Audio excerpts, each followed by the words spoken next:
जा रहा था कहीं शाम को 6-7 बज रहे थे, तो अचानक से ना रास्ते की साइड से या कहीं से मेरे को बहुत गंदी सी बदबू आई, मतलब कुछ सड़ने की। तो फिर मतलब समझ में आ गया कि कोई जानवर मरा है, उसके सड़ने की बदबू आई। लेट्स से कि वो कुत्ता मरा है या फिर कोई गाय भैंस या कुछ ऐसा मरा होगा, उसी की बदबू आ रही थी।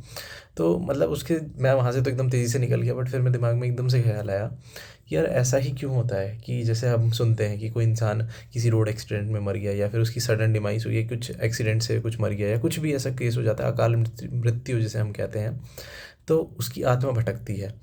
और आत्मा भटकती है तो फिर क्या करती है, वो लोगों को परेशान करती है। कई बार हम रात में मतलब लोग स्टोरी सुनाते हैं, वही बता रहा हूँ मैं आपको, कि उनकी आत्मा सफ़ेद कपड़े पहन के घूमती है, मोमबत्ती लेके घूमती है, लोगों के घर में जाके डराती है, वगैरह वगैरह, ये सारी चीज़ें। तो इंसान का भूत ही क्यों होता है?